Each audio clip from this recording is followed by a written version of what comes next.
Well, this virtually guarantees a face-off between President Trump and former Vice President Joe Biden in November.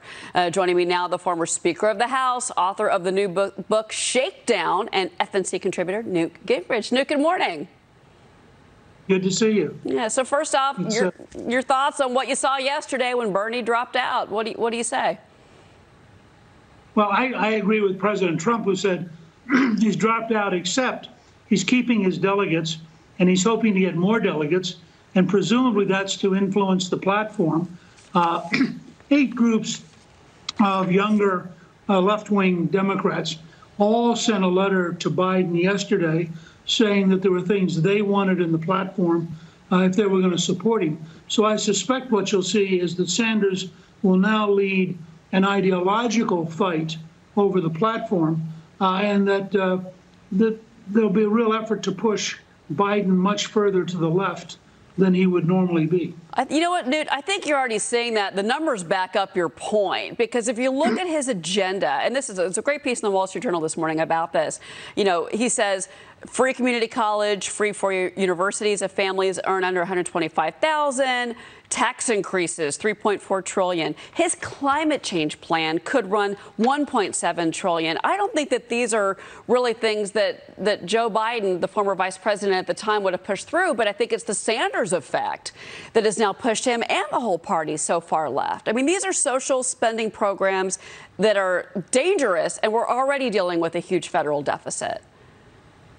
Well, and you saw that when you saw Speaker Pelosi trying to add a whole series of left-wing ideas to the program that was passed just last week. So there's going to be constant pressure on the left.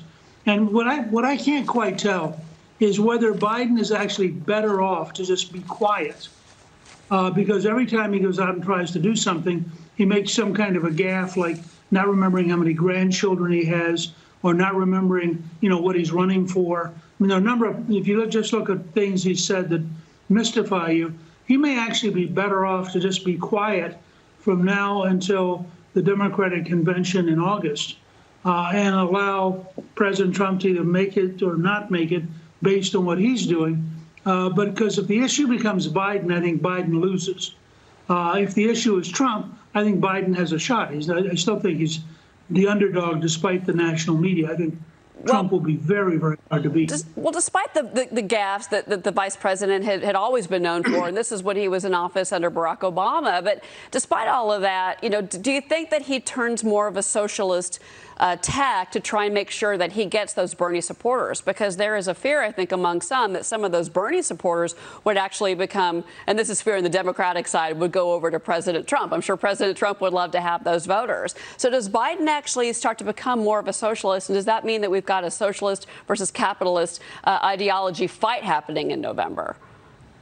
Well, yeah, there's no question you're going to have a fight between the anti-business, anti-entrepreneur, socialist left. I mean, just look, for example, at the reality that now we're relying on all the pharmaceutical companies to try to help us find therapies and to try to help us find vaccines. These are the very companies that liberal Democrats have been attacking for years. Or look at the private companies that are now making ventilators. Look at the companies that are now making testing kits. All of these are examples of a free enterprise entrepreneurial system that is vastly more productive than a government-dominated socialist system. But on the left, their idea of recovery is going to be how much more money can I give to local governments and public employee unions, and not how do I once again get back to the kind of economy that Obama couldn't deliver and that Trump did deliver. Yeah, no. I mean, if we get back to the economy, I mean, this is the third quarter, the fourth quarter of the year. By the way, Biden had already committed to choosing a female running mate. I want you to listen to what he said last month.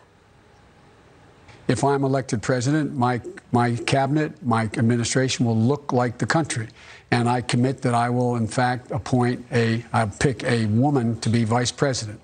Newt, here's the short list. Kamala Harris, Amy Klobuchar, Michigan Governor Gretchen Whitmer, Elizabeth Warren, Stacey Abrams. Your thoughts?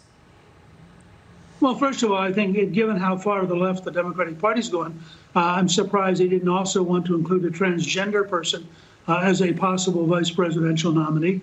I mean, I don't know why he would restrict it only in that sense to women. Second, I think it depends. His big concern is going to be turning out the African American vote. And so I think he's almost inevitably going to lean towards somebody like Kamala Harris, because I think that she's the only one who gives him any hope of trying to get to an Obama. Interesting.